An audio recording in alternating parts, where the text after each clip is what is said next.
Rao, il maggiore dei fratelli di Okuto, il dominatore di fine secolo. La sua figura si erge imponente sul dorso di Re Nero, come un monumento alla volontà umana. Una presenza che non chiede spazio, ma lo prende, e non cerca consenso, ma lo impone. In un mondo post-atomico, sprofondato nel caos, dove le strutture morali e sociali sono collassate insieme alla città, Rao incarna l'idea dell'uomo che rifiuta il disordine come condizione naturale. Lui non accetta il mondo così com'è, lo vuole riforgiare a propria immagine. E, paradossalmente, anche Rao cerca l'ordine. Un ordine violento, brutale, imposto con il pugno di ferro e regolato da una sola legge: quella del più forte. Non è un caso che il suo personaggio venga spesso associato a una dimensione apertamente fascistoide. Il culto della personalità è centrale nella sua identità, a partire dall'autoproclamazione a re di Okuto, nonostante sia stato ufficialmente diseredato dal maestro. Rao non riconosce un'autorità superiore che non coincida con la propria forza. Pretende devozione assoluta dai suoi uomini, sottomissione totale dai villaggi conquistati, perché nella sua visione il popolo non va liberato, ma guidato, e se necessario schiacciato. Rao è il leader carismatico per eccellenza, una figura che richiama esplicitamente certi archetipi storici del Novecento, uomini che si sono imposti come salvatori mentre governavano attraverso la paura. Tuttavia, sarebbe intellettualmente disonesto fermarsi qui e liquidarlo come semplice tiranno. In quel mondo, la violenza è l'unica legge realmente esistente. Shin, Sauser e molti altri non sono stati da meno. Anche loro hanno cercato di dominare, di piegare le masse, mossi da una smisurata superbia. Ciò che rende Rao diverso, ciò che lo distingue davvero, è quello che in psicologia viene definito complesso del messia. Rao non si percepisce solo come il più forte, ma come il prescelto. È convinto che il cielo stesso sia dalla sua parte, che le divinità lo abbiano destinato a conquistare il mondo. Il suo linguaggio è costantemente intriso di riferimenti al fato, al cielo, al destino. Questa convinzione lo porta a giustificare ogni atrocità come un sacrificio necessario per un bene superiore. Ma soprattutto lo rende incapace di accettare l'esistenza di Kenshiro come una figura salvifica. Nel film La leggenda di Rao, questo aspetto emerge con forza. Rao entra in crisi quando scopre che il popolo vede in Kenshiro un salvatore, un qualcuno da imitare e non da temere. Non riesce a comprenderlo, perché nella sua visione la grandezza coincide con l'imposizione. Non capisce che la forza di Kenshiro sta proprio nel non voler dominare. Il vero messia non resta a governare, salva, allevia il dolore e poi si ritrae, lasciando gli uomini liberi di scegliere il proprio destino. Kenshiro è colui che si carica addosso la sofferenza del mondo e porta la disperazione delle genti come una croce. Rao, al contrario, utilizza la paura come strumento di potere fin dalla giovane età, perché per lui obbedienza e terrore sono sinonimi. Il suo obiettivo è sempre stato uno solo: diventare il più forte. In questa ossessione per la potenza risiede un istinto di sopravvivenza primordiale, una filosofia brutale ma coerente. In questo mondo essere forti significa vivere, essere deboli significa soccombere. È per questo che disprezza Toki, il fratello dal carattere mite, perché nella compassione vede una forma di resa.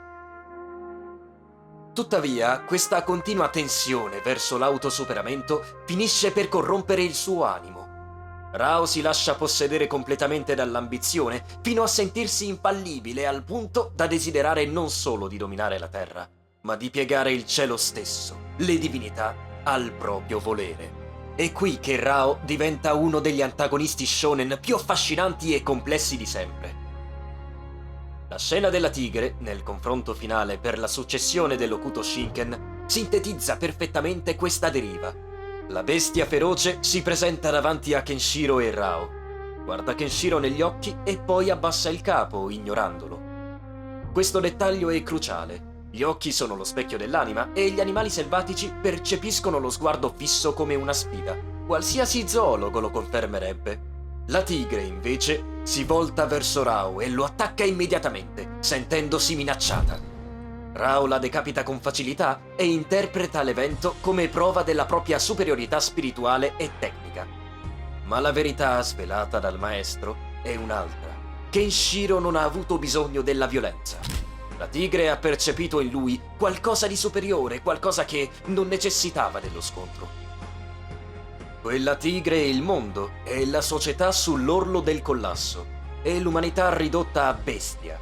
E solo chi non ha paura, ma non ha nemmeno bisogno di spargere sangue per dominare, può essere il vero successore e il vero salvatore. Eppure questa follia non nasce all'improvviso. Il giovane Rao era diverso, più compassionevole, più morale. Lo vediamo quando scala un dirupo con una sola mano pur di non abbandonare Toki, o quando chiede allo stesso fratello di fermarlo a ogni costo se un giorno fosse diventato malvagio. Rao è tragico proprio per questo. Non è solo un tiranno decaduto, ma un uomo lucido abbastanza da sapere che il cammino del guerriero di Hokuto lo avrebbe trasformato. E anche quando diventa spietato, arrogante e dominato dall'ego, nel profondo conserva sempre un frammento di quella umanità perduta. Una scintilla di compassione che rende la sua caduta ancora più dolorosa e, proprio per questo, profondamente umana. Questo lato umano di Rao emerge con una potenza devastante nello scontro finale con Toki. Un momento tragico in cui, per la prima e unica volta, lo vediamo piangere. Qualcuno potrebbe obiettare che Rao abbia comunque cercato di uccidere suo fratello, ma questo significa non comprendere fino in fondo il codice del guerriero che governa Hokuto no Ken. Per questi uomini la morte non è un crimine morale, è l'esito possibile e onorevole di uno scontro. Ciò che rende quella scena straziante non è il combattimento in sé, ma il crollo emotivo di un uomo che si è sempre proclamato invincibile. Rao, colui che non ha mai temuto né uomini né dei, arriva a provare un terrore profondo, un terrore che nemmeno lui riesce subito a razionalizzare. È come se il suo corpo, prima ancora della sua mente, si rifiutasse di andare avanti. Si tira indietro, esita, vacilla. Questo accade quando incontra lo sguardo di Kenshiro, uno sguardo carico di dolore, di una tristezza così autentica e totalizzante da superare persino l'ambizione. Kenshiro è un uomo solo, segnato dalla perdita di amici, compagni, fratelli, ma soprattutto dall'assenza di Giulia, l'amore della sua vita. Ed è qui che il discorso si allarga, perché Giulia non è un personaggio accessorio. È una figura simbolica potentissima, capace di annichilire qualsiasi idea semplicistica di mascolinità tossica o dominio virile. Hokuto no Ken, contrariamente a una certa vulgata superficiale, non è un manga maschilista e Giulia ne è la prova vivente. Lei incarna la stella dell'amore materno, una forza primordiale che non conquista con la violenza, ma disarma chiunque le si avvicini. Persino i soldati più devoti a Rao arrivano a disobbedirgli pur di proteggerla. Giulia risveglia un sentimento arcaico, quello dell'amore che un figlio prova per una madre. Qualcosa che precede ogni ideologia e ogni gerarchia. Anche Rao ne è attratto, sebbene non sia pienamente consapevole. Non è solo innamoramento, è il riconoscimento inconscio di un potere enorme. Un potere che lui stesso tenta di possedere rapendola, convinto che anche l'amore possa essere sottomesso. La decisione di volerla uccidere nasce da qui, ed è una delle scelte più tragiche e rivelatrici del personaggio. Rao desidera provare la stessa tristezza di Kenshiro, vuole scendere sul suo stesso piano emotivo per affrontarlo da pari nello scontro finale. In quel gesto folle c'è tutta la sua incomprensione del sentimento umano. Ma la tristezza autentica, quella che nasce davanti alla desolazione del mondo, non è debolezza, è compassione. E solo attraverso la compassione si può agire per il bene degli altri e non esclusivamente per il proprio ego. Rao non riesce davvero a uccidere Giulia e, paradossalmente, finisce per allungarle la vita. Ed è proprio in questo fallimento che comprende finalmente la natura profonda di quel sentimento che ha sempre rifiutato. Capisce perché le sue ambizioni erano destinate a spezzarsi, perché ha governato gli uomini solo attraverso la paura, senza mai dare spazio all'amore. In quel momento arriva a riconoscere la purezza dello spirito di Kenshiro e sceglie di farsi da parte.